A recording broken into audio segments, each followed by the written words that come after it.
quero abrir agora para a nossa rodadinha de perguntas. Aí 2, 3 minutos aí para fazer a intervenção e vamos para o debate, gente, porque foi bem rico na parte da manhã. Acho que agora à tarde a gente pode explorar bem mais. Os microfones aqui do lado e a equipe de apoio pega a perguntinha, se tiver perguntinha por escrito. Vitória, Daiane, João estão ali no cantinho aguardando. Bora lá? E a Rita aqui também. Um de cada vez.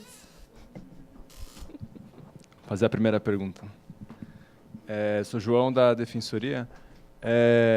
Considerando para os dois, né, o que vocês trouxeram em termos da seletividade penal e o nosso público de atendidos, que são os jovens negros, sobretudo, né, a gente tem falado isso o dia todo hoje. Eu queria saber como é que esse debate da redução da maioridade penal entra nessa apresentação que vocês dois trouxeram, como é que vocês encaixam esse debate nesse contexto. Só isso. Obrigado.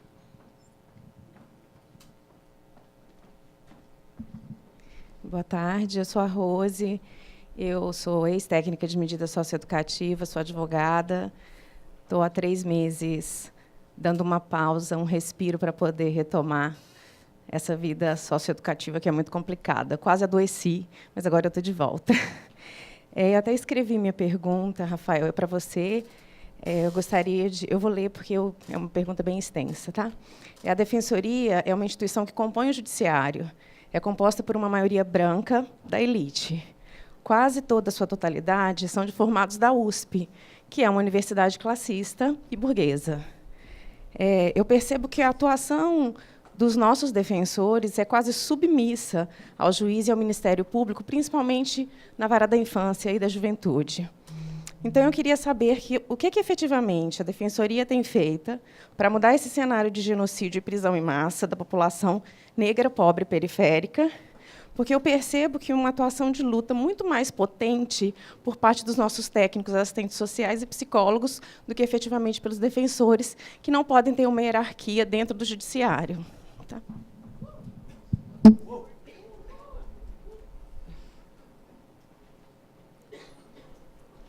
Mais perguntas? Oi, boa tarde. Tem um negocinho aí que liga.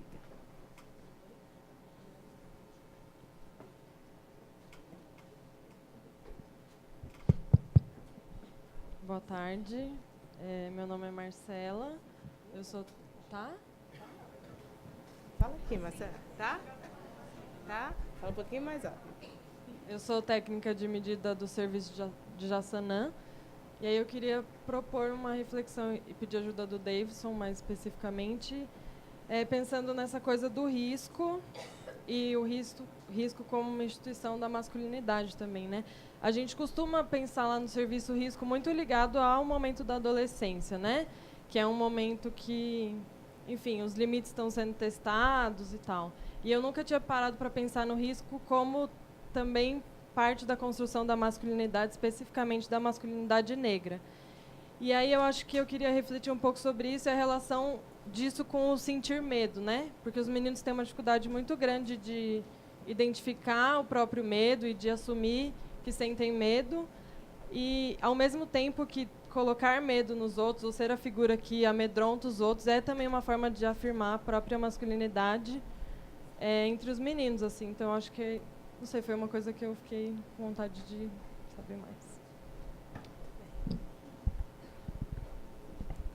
Mais uma para a gente fechar essa rodada? Alguém? Não? Vou fazer eu, então. Bruno trouxe uma informação que eu fiquei bem preocupada, né, pensando nos dispositivos legais do ECA, SINASE, enfim, essa possibilidade de juízes da criminal pedirem acesso a antecedentes na área da infância, né, das medidas socioeducativas. Isso me preocupa muito, porque a gente entende que segredo de justiça, e para além de ser o segredo de justiça, há essa proteção do ECA de que até os 18 anos isso não existe antecedentes para adolescente, né? Existem passagens, né, no sistema, mas não uma folha de antecedentes como tem para os adultos e que já é muito complicado. Isso me preocupa muito, que eu já atendi uma situação de um jovem que ele, mesmo depois de ter cumprido todas as medidas socioeducativas, ele participou de uma seleção para trabalhar em empresa de segurança, como porteiro de prédio, e essa empresa teve acesso à ficha dele na Fundação Casa, ao histórico dele de internações na Fundação Casa, e ele foi eliminado, e ele pagou uma grana para fazer esse curso. E ele foi eliminado, não conseguiu a possibilidade de trabalho, porque essa empresa acessou de forma indevida esses registros. Então, isso me preocupa demais, porque além da gente ter esse contrabando aí de informações, agora a gente tem essa coisa oficializada, né, e os juízes já tendo a ideia de pedir o acesso. Isso é coisa muito de São Paulo, para variar, né? Então, eu queria que você falasse um pouquinho disso.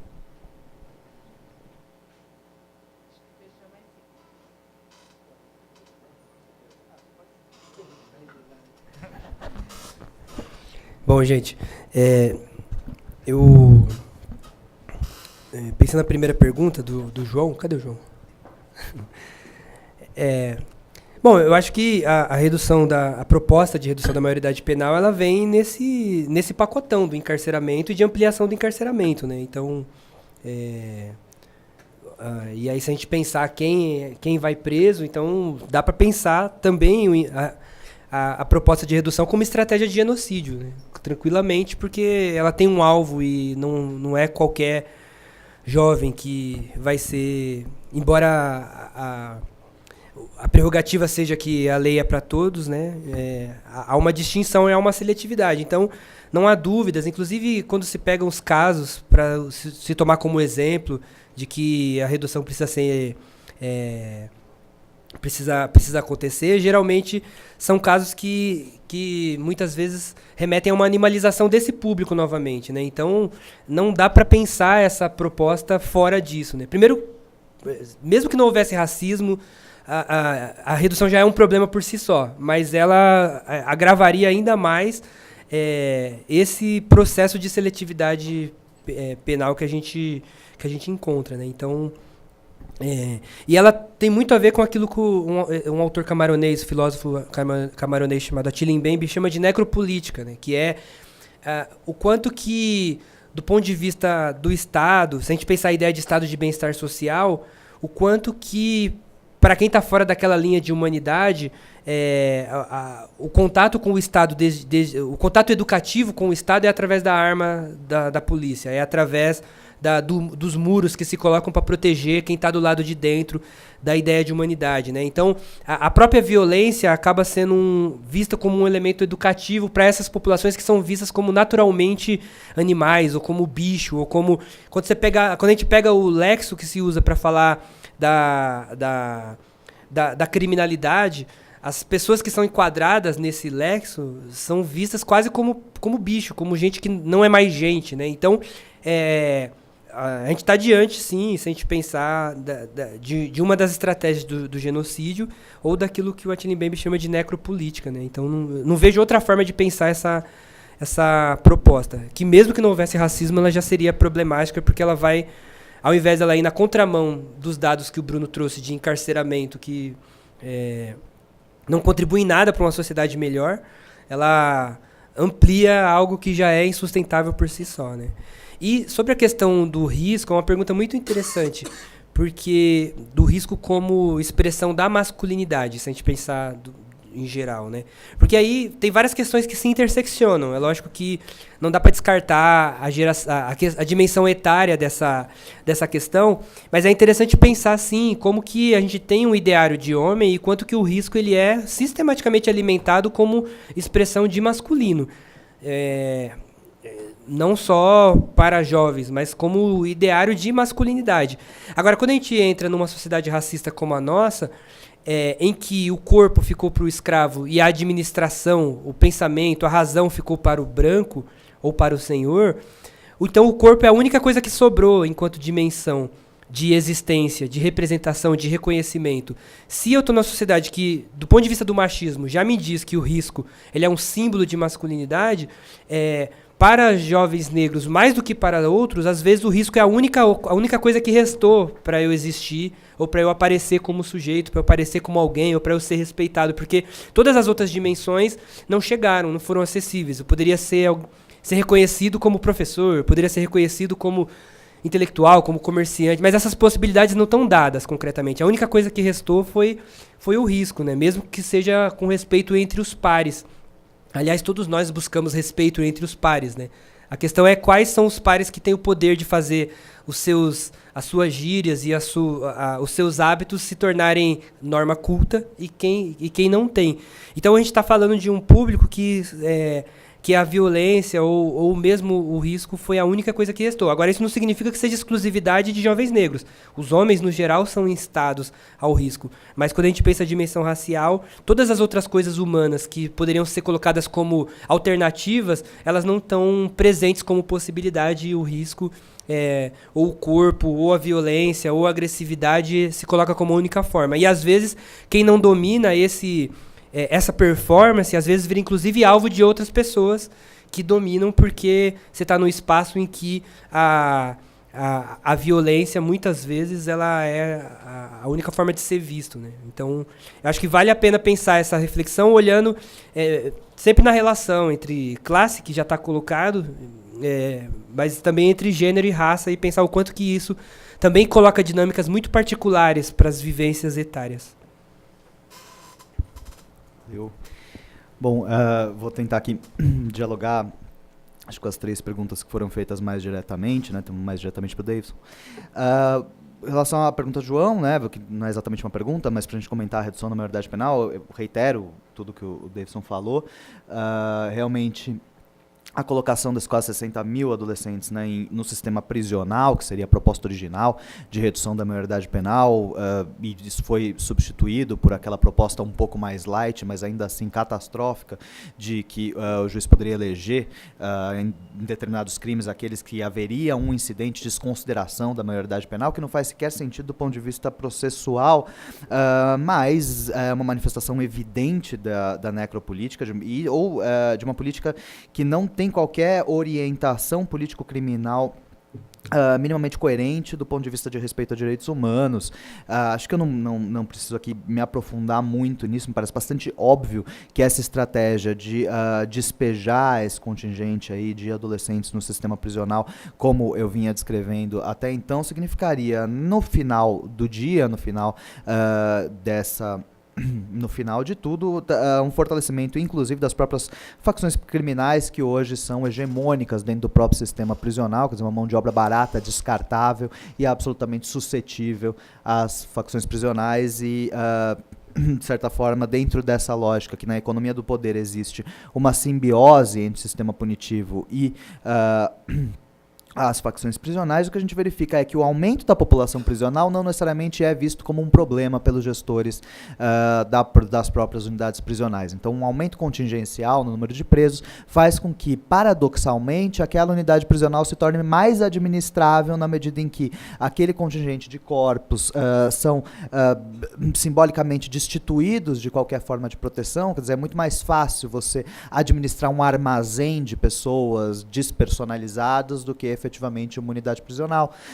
E isso é o que a gente verifica na própria fala de gestores públicos. Há um filme, Sem Pena, em que o secretário de Administração Penitenciária, Lorival Gomes, ele fala: cadeia vazia dá prejuízo, cadeia cheia não dá tanto prejuízo. Quer dizer, há uma busca pelo hiperencarceramento também no sentido de que isso é necessário à manutenção dessa política que extravasa os muros das prisões e que significa um controle sobre determinados segmentos populacionais. A redução da maioridade penal é uma cartada evidente nesse sentido. Acho que não tem qualquer novidade aqui, né, para vocês. Mas aí, passando para a segunda pergunta, né, a Rose, ela fala da questão da Defensoria Pública, que compõe o Judiciário, e eu acho interessante essa fala, né, que a Defensoria compõe o Judiciário, porque a rigor não compõe, mas é absolutamente justificado que as pessoas entendam que a Defensoria Pública compõe o Judiciário na medida em que, como a própria Rose colocou, é uma instituição branca de elite, e que essa instituição, ela, portanto, foi criada aos moldes do Poder Judiciário e do Ministério Público dentro da mesma lógica de circulação de poder entre as elites. Né? Hoje temos um Conselho Superior na Defensoria Pública composto por 12 pessoas, das quais nenhuma delas é negra. Há uma sobre-representação de homens em detrimento de mulheres, apesar de não haver essa distorção de gênero na carreira como um todo. Quer dizer, o último Conselho Superior era composto integralmente de conselheiros eleitos homens. E sob esse ponto de vista, na minha fala eu até fiz questão de não trazer a assistência jurídica como uma forma em si de enfrentamento, porque o fato é o que a gente verifica que não é. Como que foi essas instituições, essas grandes instituições, né, o Ministério Público, o Judiciário e a Defensoria mais recente, são criadas a partir de uma lógica absolutamente administrativa, de administração pública absolutamente insustentável, na qual se tem um órgão eleito, que é o Conselho Superior, seja da magistratura, seja do Ministério Público, seja da Defensoria, é um órgão eleito de forma censitária, classista, pelos próprios defensores públicos, sem participação da sociedade civil, sem participação dos servidores, sem participação dos técnicos, sem participação dos agentes e, portanto, dos profissionais que não são do direito. Só, portanto, os profissionais do direito elegem essas pessoas.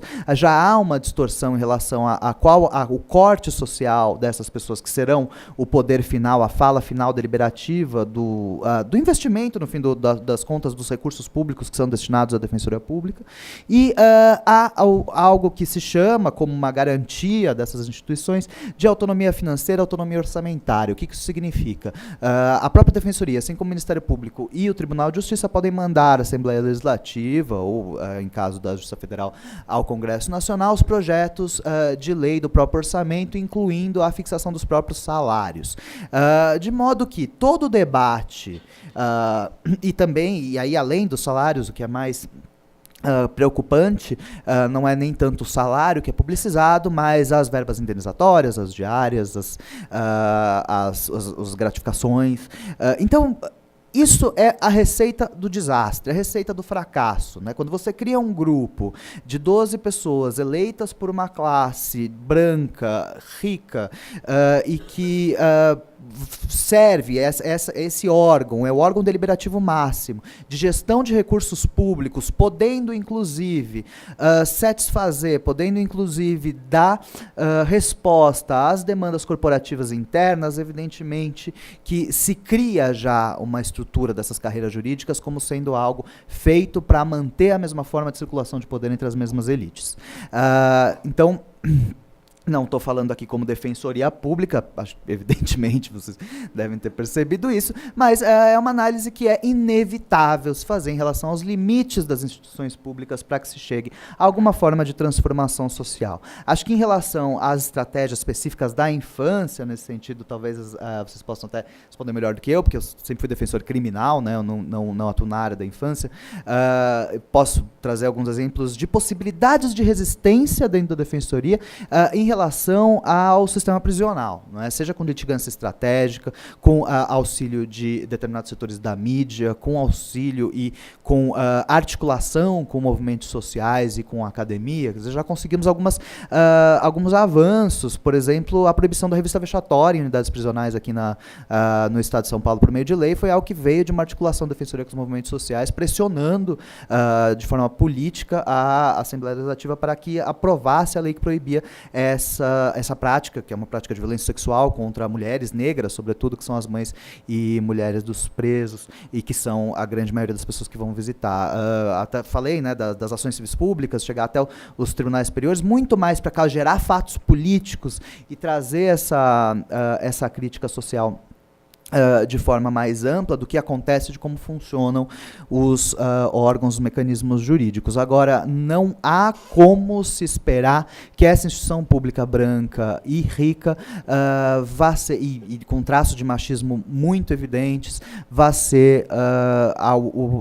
ter algum protagonismo enquanto instituição numa luta que seja efetivamente não contida, mas perturbadora do ponto de vista desse sistema de coisas, desse genocídio. Então, é isso, a Defensoria Pública faz parte do sistema de justiça e a defesa processual é uma forma aí é uma garantia de validade da própria condenação, quer dizer, o defensor, ao mesmo tempo que ele defende o preso, ele é uma engrenagem nessa máquina gigantesca de moer pobre que é o sistema de justiça, quer dizer, como viver nessa tensão, que não é uma tensão que existe só na Defensoria Pública, acho que também da parte aqui de quem trabalha no sistema socioeducativo, talvez coloque até de um jeito mais evidente, né, de o que eu estou fazendo aqui, quer dizer, esse desespero de que realmente você consegue um lugar institucional, mas por via de uma perversidade que é uma forma aí de manutenção, quer dizer, você consegue entrar e consegue um lugar, tanto para a sua voz quanto para a sua ação,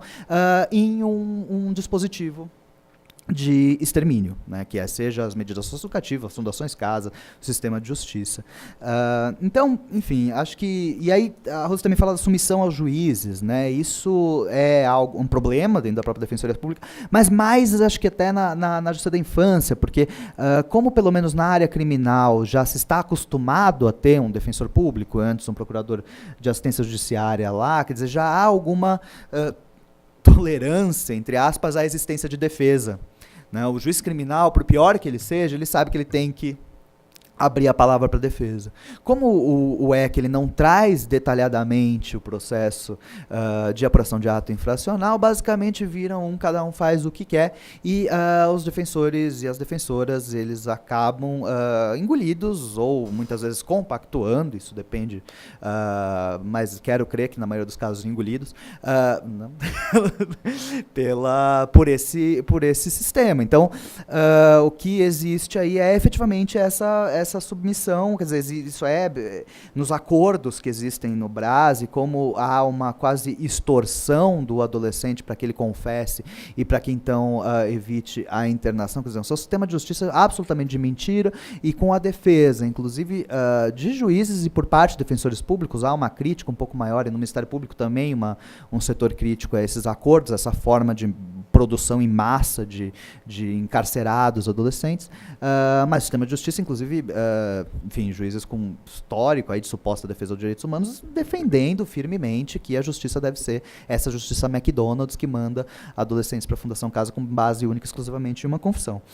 Então, enfim, não respondi a pergunta, mas eu queria basicamente dialogar e trazer as minhas próprias aflições em relação a isso que foi dito, e vejo que na área da infância isso é inclusive maior do que o que já estou acostumado a ver em relação ao sistema prisional, né? E a última pergunta, em relação aos antecedentes infracionais, o fato é que desde que o Superior Tribunal de Justiça, no ano passado, decidiu que antecedentes infracionais podem ser utilizados para se decretar a prisão preventiva de alguém, pelo menos na capital e na maioria das circunscrições judiciárias, o que os juízes fazem? Orientam o cartório, quando vem um auto de prisão em flagrante, a imprimirem a pesquisa do ESAGE, quer dizer, a pesquisa no nome da pessoa no sistema do Tribunal de Justiça, e aparecem só distribuições. Então, Justiça da Infância, uma distribuição na primeira vara, uma distribuição, nem fala o que é aquilo. É só distribuições de processos. Eles nem... Se o juiz quiser entrar, ele consegue entrar, mas é o sistema geral do Tribunal de Justiça. Então, eles imprimem aquela folha, o cartório coloca no auto de prisão em flagrante. Se não for zerada, a pessoa vai sair de lá presa, não importa o que ela tenha feito. É isso que tem acontecido nas audiências de custódia. Então, o menino faz 18 anos e é pego com... Hoje em dia, se ele é pego com drogas, ele vai ficar preso inevitavelmente, porque todos os 12 juízes que foram selecionados a dedo pelo Tribunal de Justiça desde o começo do ano para atuarem no Departamento de Inquéritos Policiais da capital, todos eles entendem que todos os tráficos, em todos os casos de acusação de tráfico, todas as pessoas devem permanecer presas durante todo o processo. Isso viola o entendimento do Superior Tribunal de Justiça, do Supremo Tribunal Federal, a lei, a Constituição Federal, mas isso como vocês sabem, não vale nada, sobretudo no Tribunal de Justiça do Estado de São Paulo. Então, todos os tráficos ficam presos. Em relação a furtos, outros crimes que supostamente, mesmo esses juízes concederiam liberdade provisória.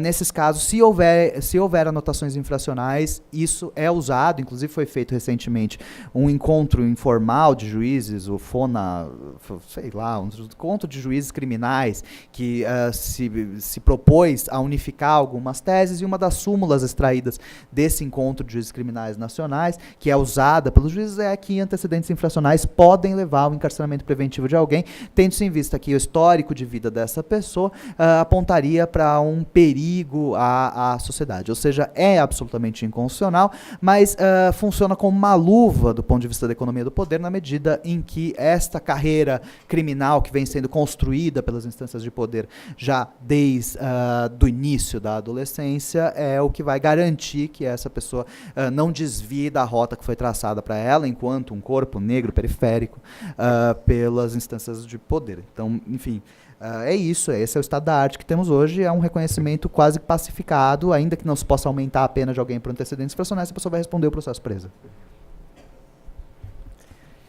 Difícil. Nós temos tempo ainda para mais uma rodada. Queria saber se alguém tem mais alguma pergunta aqui. Pode vir. Mais alguém? Que aí já pode ficar ali do lado. Alguém escreveu a pergunta, quer entregar? Não? Então a gente faz aí a abertura para ti e aí depois já abre para as considerações, tá bom? Bom. Boa tarde. Meu nome é Alex. Eu gostaria que vocês abordassem um pouco mais essa questão de medidas socioeducativas, né? Que, como foi abordado, acaba sendo um espelho do que é o sistema prisional adulto. E sabendo que as medidas socioeducativas estão dentro do ECA, acaba sendo justificado. Minha pergunta é, até quando a gente ainda tem no ECA um instrumento da defesa da criança e adolescente, né? E se defendendo o ECA não estaria reforçando as medidas socioeducativas?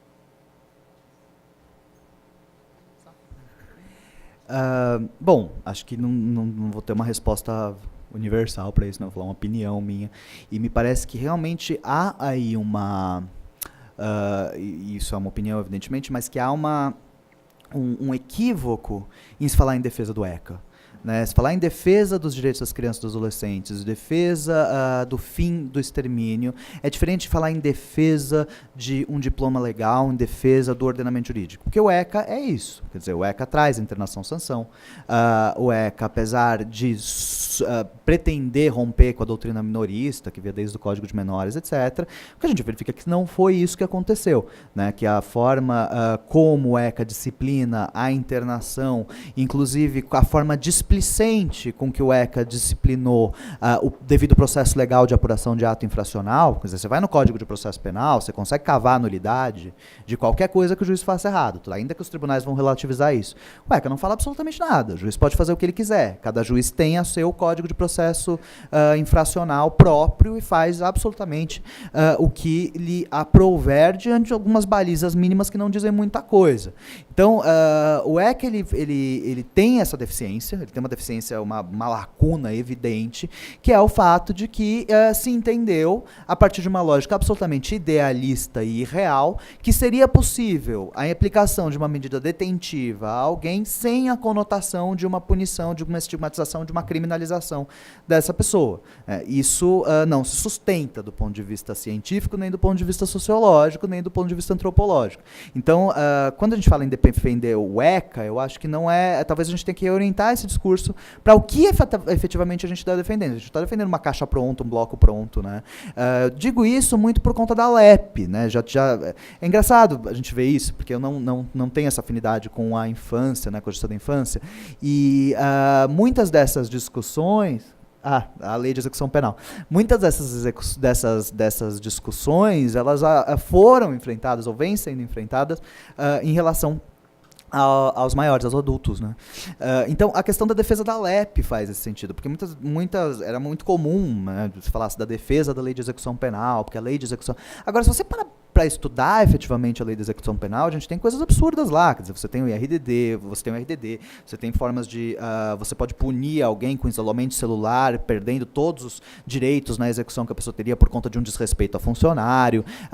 Todo diploma legal, ele é um instrumento de dominação. Né? O que a gente pode ver é tentar nos desalienar enquanto o que desse instrumento é aproveitável e o que a gente pode utilizar dentro de uma luta política. Né? Então, enfim, não sei se eu respondo mais ou menos isso, mas acho que realmente há aí um equívoco em falar em defesa do ECA, né? Em defesa do direito, do ordenamento. Né? Não é o ordenamento que a gente está defendendo, é o judicionado, é o destinatário. Bom, eu estou contemplado no que o Bruno falou e acho que eu até queria ouvir a Daniela ajudando a responder essa pergunta.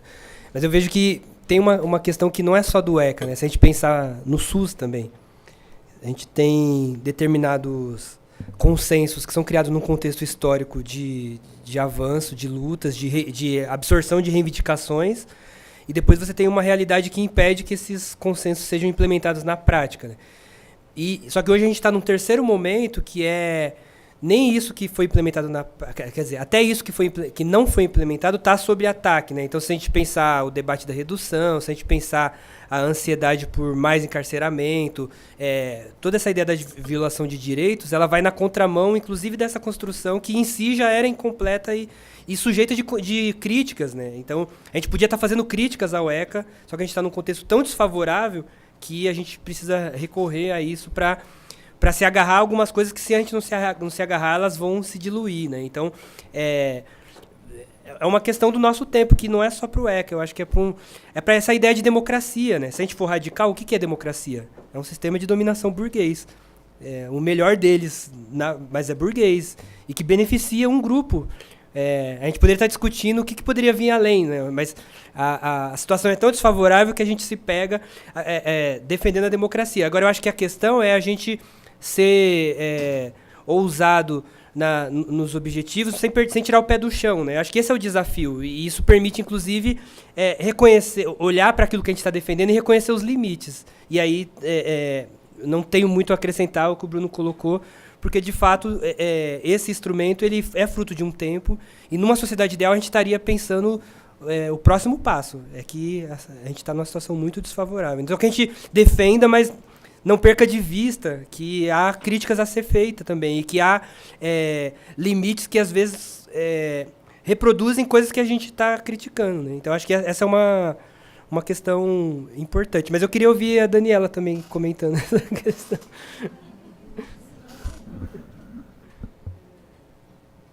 Sabe o que é? É que eu deixei escapar, que eu fico brigando com a minha orientadora, porque eu falei, que enfiaram esse maldito internação dentro do ECA, se o ECA é uma legislação de direitos humanos, e como é que a gente coloca dentro da ideia dos direitos humanos a privação de liberdade? Né? Como que isso é surreal? E aí ela traz para mim, a Liduína, com uma clareza, né, muito grande, com uma paciência muito grande, porque as orientações acabam virando momentos de terapia, o ECA foi possível dentro dessa sociedade. Então, o que a gente tinha antes do ECA? A gente tinha o Código de Menores, onde o adolescente nem precisava ser acusado de um ato infracional para ser internado, né, encarcerado, adolescentes e crianças. Então, dentro dessa sociabilidade capitalista nossa, né, no contexto neoliberal, o avanço que o ECA teve para o tratamento de crianças e adolescentes, para o cuidado e a proteção, foi um avanço, mas dentro dessa sociedade. E aí a gente fazer esse recorte, né, do que é a medida socioeducativa, que é o artigo que trata das medidas socioeducativas dentro de uma lei que diz ser protetiva. Então, a socioeducação é proteção? Tenho dúvidas, não defendo isso. Defendo o ECA, mas talvez eu acho que a gente precisa fazer uma crítica mais aprofundada sobre as medidas socioeducativas dentro dessa legislação, né? E o quanto ela tem sido usada de forma muito perversa pelo sistema de justiça para punir, para controlar, para docilizar corpos, para moldar corpos, para entregar para a sociedade um menino, uma menina, para servir o capital.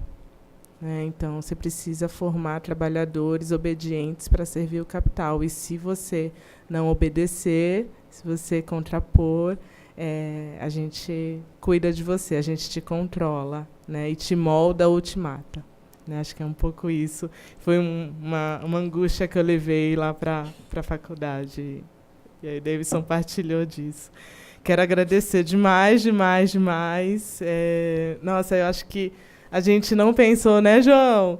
Quando pensamos nesses dois temas, como eles se casariam, como seria uma composição super bacana. Tivemos mulheres aqui de manhã, agora a contribuição dos meninos à tarde, né?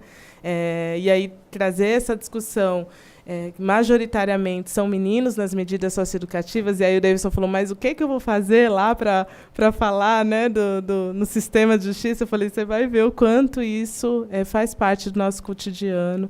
Bruno também, não é porque é no sistema de adultos, que é diferente do socioeducativo. Por vezes a gente fica se questionando se não é mais perverso, porque o olhar dos juízes é comportamental, né? Então eles punem por usar drogas, eles punem por brigar com a família, eles punem porque não vai para a escola, punem porque não trabalha. Né? E se trabalha, precisa fotografar, registrar, mostrar que está trabalhando, mesmo esse trabalho sendo precário, e não pode ser no lava rápido, e nem pode fazer música, que também, quem é escritor de música, poeta, enfim, também não é trabalho.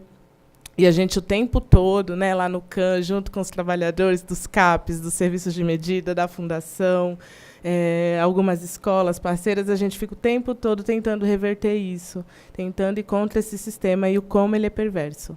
Né? Então, foi muito boa a participação de vocês. Acho que trouxe um olhar muito mais aprofundado para os problemas que a gente vive no cotidiano. Quero agradecer aqui minha parceira de mesa, Patrícia, nossa mesa Black Oriental aqui, da tarde. E deixar aqui os avisos, né? As avaliações, por favor, deixem as avaliações para a gente, é muito importante. Lista de presença, quem não assinou, o João está lá na frente também pedindo para que assinem. E dizer que no dia 27 a gente conseguiu o espaço do Salão Nobre. Lá tem mais lugares, então a gente vai conseguir trazer mais colegas, principalmente os CAPs. Precisamos trazer mais representação de CAPs IJ, CAPs AD, né? Porque estão na lida conosco, estão nas audiências, né? Estão lá também, junto com o Serviço de Medida e a Fundação Casa, no enfrentamento cotidiano. Então, a gente vai poder ter mais pessoas, podem avisar, né? Nós vamos chamar o pessoal também da nossa lista de presença. Muita gente reclamou que não tinha lugar, que a gente não confirmou, mas foi muito difícil, foi muito dolorido esse processo de seleção. A gente chegou aqui com vocês e acho que o compromisso é sair e multiplicar. Né? Então, se vocês multiplicarem para mais um, para mais dois, para mais famílias, para mais meninos, a gente já sai daqui com a sensação de dever cumprido. Tá bem? Muito obrigada mesmo pela paciência, pela presença. E é isso. Obrigada.